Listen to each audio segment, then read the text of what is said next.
Every year, thousands of immigrants cross ranches like this one in Willacy County. Many come to escape the violence from their home countries. According to Border Patrol, those smuggling immigrants crossing the border break the law in exchange for cash. Willacy County.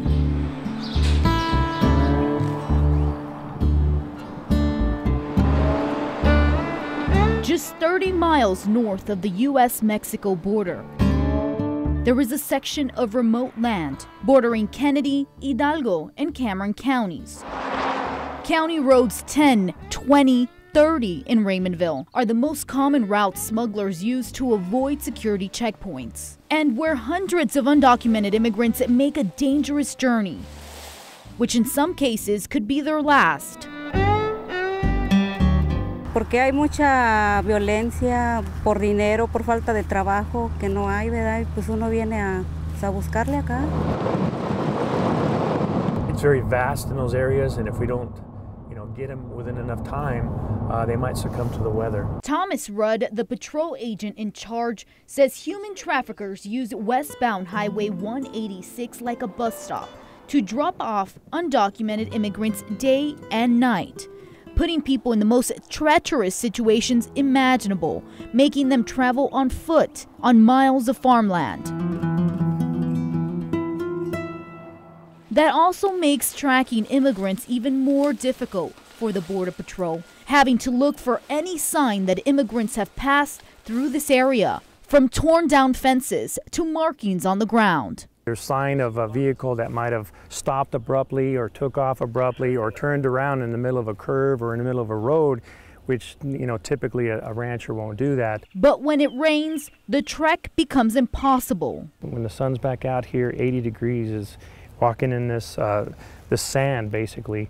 It's like walking on a beach. 80 degrees is pretty hot, and they'll succumb to the weather, twist an ankle, and then they're left behind. Tracking immigrants has become a little easier thanks to modern technology, like cameras and sensors on the ground. Recently, agents were able to identify this area off Knopf Road as one of the human smuggling drop-off points. If you take a walk with me, smugglers were able to make their way down this path, and they made a hole through the fence. Eventually, agents arrested 30 immigrants. Since that day, this road has been considered a hotspot. Agents believe this was left behind by the same people who wanted to get through. Over time, agents discovered their best weapons to curb human smuggling are actually the residents of Willacy County. They tell us some of the areas that they've experienced where traffic has been coming in, where they might interrupt the lease, the hunting, anything that might be going on, or if it's a farming area, if there's crops that's been destroyed. Proximate. Albert Tropy has been living on this property in Raymondville for more than 50 years. I didn't have this door locked then, and so whenever I'd come out here, there they were. In the mornings, he would wake up to families of undocumented immigrants who had suffered at the hands of their smugglers. Some were beaten, starved, and the women and children raped. And he would always extend a helping hand to them. A cup of coffee, something to eat, sandwich or something. He says thanks to the increased presence of the Border Patrol, he hasn't seen undocumented immigrants cross as often. Tropy says he does not regret helping them, but thinks the issue is bigger than what he's seen with his own eyes. You hate to see people that are man and wife and maybe 2 or 3 or 4 kids, or a party of 10 or 15. They have nothing to do. They're having killings all over in Mexico. I don't blame them, but somewhere it's got to stop.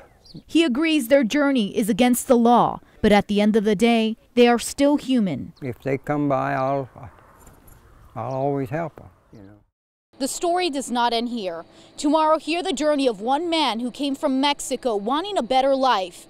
But what he got in return was much more than what he expected. In Willacy County, Tiffany Huertas, Action 4 News.